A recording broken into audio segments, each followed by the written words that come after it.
One bite from this snake carries enough poison to kill 100 grown adults. And yet, in all of recorded history, it has never killed a single person. Not one. Let that sink in for a second, because it doesn't make sense. The deadliest venom on the planet, and a body count of 0. Let me know in the comments where you're watching from, because you're going to want to remember this one. This is the inland taipan. Some people call it the fierce snake. Scientists just call it Oxyuranus microlepidotus, which is a mouthful, so we'll stick with taipan. And it's not dangerous in the way you'd think. It's not aggressive. It's not fast to strike. It's actually shy. It avoids you. It would rather disappear into a crack in the ground than deal with a human. But if it does bite you, and you don't get help, you have less than an hour before things get very, very bad. Here's the number that started all of this. Scientists measure venom potency with something called an LD50. That's the dose it takes to kill half of a test group, usually mice, per kilogram of body weight. Lower number, deadlier venom. Most snakes you've heard of, the ones with scary reputations, sit somewhere in the range you'd expect. The king cobra, the black mamba, even they don't come close. The inland taipan's LD50 is around 0.025 milligrams per kilogram. To put that in perspective, that's roughly 50 times more toxic than a king cobra, and about 10 times more toxic than a black mamba. This isn't a snake that's just a little worse than the others. It's in a completely different category. And here's where it gets scarier. It's not just how toxic the venom is. It's how much of it the snake actually injects. A single bite delivers somewhere between 44 and 110 milligrams of venom. Do the math on that against the lethal dose for an average adult, and you land on a number that sounds made up. One bite theoretically contains enough venom to kill around 100 people.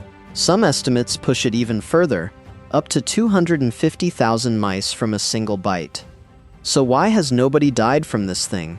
This is the part that trips people up, because we're taught to think most venomous means most deadly. It doesn't. Those are two completely different measurements, and mixing them up is exactly how myths get started. The inland taipan lives in one of the most remote, brutal environments on Earth. Cracked clay deserts in the middle of Australia, hundreds of miles from the nearest town. It's active during the day, it hunts small mammals in their own burrows, and it almost never runs into a person because almost nobody is out there to run into. Add to that the fact that it's a naturally calm, retreat-first animal, and you get a snake with the deadliest weapon in the animal kingdom that essentially never gets to use it on a human being. Compare that to its cousin, the coastal taipan. Less potent venom, but longer fangs, a much larger range along the coast where people actually live, and a temper that's the complete opposite of shy. The coastal taipan has caused real fatalities. The inland taipan, historically, has caused none. Not since antivenom became available in the 1950s. About 11 known bites total, mostly on snake handlers working with captive specimens, and every single one of them survived. And it's not just the coastal taipan you'd want to worry about more, statistically speaking.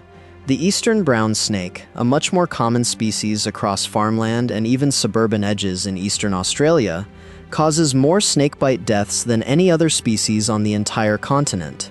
Its venom isn't nearly as potent by the numbers, but it's aggressive when cornered. It lives right where people actually are, and that combination is what actually matters when you're talking about real-world danger. The inland taipan could wipe the floor with it in a lab test. Out in the real world, the brown snake wins by a landslide simply by showing up more. Here's a fact that even confuses scientists for a while. For decades, this snake was mixed up with its cousins. When specimens turned up in remote parts of the outback, researchers sometimes assumed they'd just found another brown snake, a completely different genus, because the two can look surprisingly similar at a glance if you don't know exactly what you're looking at. That mix-up is part of why the inland taipan slipped through the cracks for so long. Nobody was actively hunting for a new species because nobody realized what they already had in front of them wasn't what they thought it was. Now let's talk about what that venom actually does to a body, because this is where the taipan separates itself from almost everything else that bites. Most venomous snakes specialize. Vipers tend to go after blood and tissue, causing swelling, bleeding, necrosis. Elapids, the cobra and mamba family, usually go after the nervous system, causing paralysis. The taipan does both, and it does them at the same time, with brutal efficiency. Its venom is a cocktail: neurotoxins that shut down your ability to control your own muscles, procoagulants that trigger uncontrolled blood clotting throughout your body, and myotoxins that start breaking down muscle tissue from the inside. Headache first, then nausea, vomiting, abdominal pain. Then your body starts shutting down its own ability to move. Without treatment, collapse and paralysis can set in within 30 to 45 minutes. Physically, this isn't some monster snake either, which somehow makes all of this stranger. It averages around 2 meters long, so a little over 6 feet, with a slender build and a narrow head that honestly looks pretty unremarkable next to something like a king cobra. There's no hood, no dramatic flare, no warning display. Just a plain, muted-colored snake that could pass for something harmless if you didn't know better. If nature was trying to advertise deadliest venom on Earth, it clearly didn't bother with the marketing. And there's a detail here that most people don't know. Because the venom acts so fast, the taipan doesn't even need to hold on to its prey to keep it from escaping. It bites, lets go, and just waits nearby. The animal is already finished. That's not just powerful venom, that's a weapon so overbuilt for its job that it evolved way past what it actually needs to survive out there. Which brings up a strange question. Why does a snake that almost never encounters large threats, in a place with barely any competition, need venom this extreme? Some researchers think it's less about defense and more about efficiency, an adaptation for taking down its specific prey, fast-moving native rats, with total certainty, in one strike, no chase required.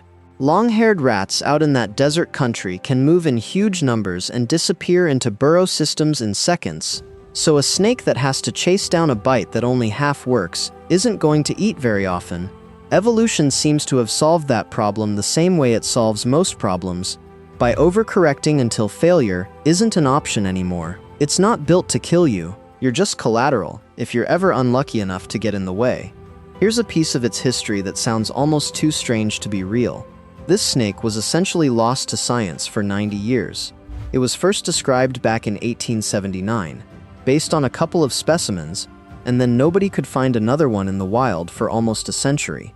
Scientists genuinely weren't sure if it still existed or where to even look. It wasn't formally rediscovered until the 1970s, out in that same remote desert country, and that's when researchers finally got to test its venom properly and realized what they were actually dealing with. Once live specimens were finally in hand, an Australian toxinologist named Struan Sutherland led the charge on figuring out exactly what this venom was capable of and how to stop it. His team's testing in the mid-1970s is what produced those staggering LD50 numbers in the first place, and it's also what led to the antivenom that's kept every single documented bite victim alive since. Without that research, we wouldn't just be missing the scary statistics, we'd genuinely be missing a life-saving treatment for a snake most people have never even heard of. And here's a twist that makes the whole thing even more interesting. The same venom that can shut down a human body in under an hour is now being studied as a potential source of medical treatments. Certain compounds isolated from taipan venom have been researched for their potential to help with blood clotting disorders and pain management, because a toxin engineered by evolution to be this precise doesn't just destroy, it targets specific biological pathways with an accuracy that's incredibly hard to replicate synthetically. Researchers have spent years picking apart exactly how these compounds work, hoping to turn the deadliest venom on Earth into something that saves lives instead of ending them. It's a strange kind of redemption arc for a molecule that was never trying to be anything other than efficient. Think about who actually gets bitten by this thing, because it tells you everything about how rare human contact really is. Almost every documented case involves professional herpetologists or snake handlers, people working with captive taipans in controlled settings, not hikers stumbling across one in the wild. These are people who know exactly what they're handling, who have anti-venom on standby, and who still occasionally get bitten because the margin for error with a snake this fast and this potent is basically zero, and every one of them lived. Not because the venom went easy on them, but because modern medicine caught up to this snake faster than the snake could finish the job. There's one more thing worth knowing, and it might be the strangest fact on this entire list. The inland to taipan changes color with the seasons. In winter, its skin darkens, almost to black, to absorb more heat from the sun in the cold months. In summer, it fades out to a paler straw or olive tone, to reflect heat away and avoid overheating. A snake that recolors itself like a seasonal wardrobe change, on top of holding the most lethal venom ever measured. Nature clearly wasn't done showing off with this one. So here's where that leaves us. The most venomous snake on the planet.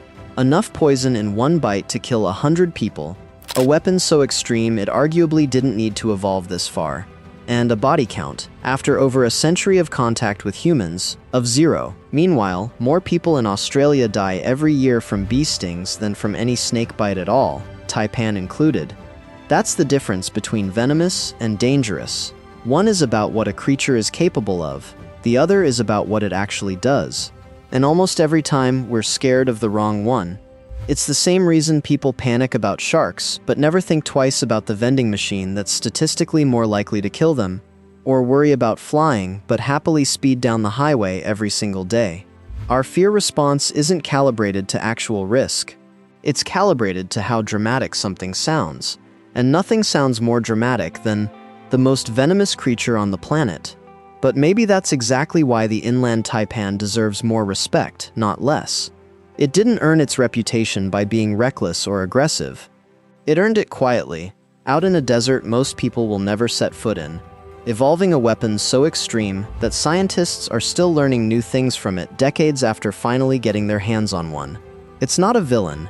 It's not even really a threat, to you specifically. It's just one of the most extraordinary pieces of engineering evolution has ever produced, sitting almost entirely unnoticed in the middle of nowhere. If you want to see just how far this rabbit hole goes, drop a comment telling me which snake you think deserves the next deep dive. I read every one of them.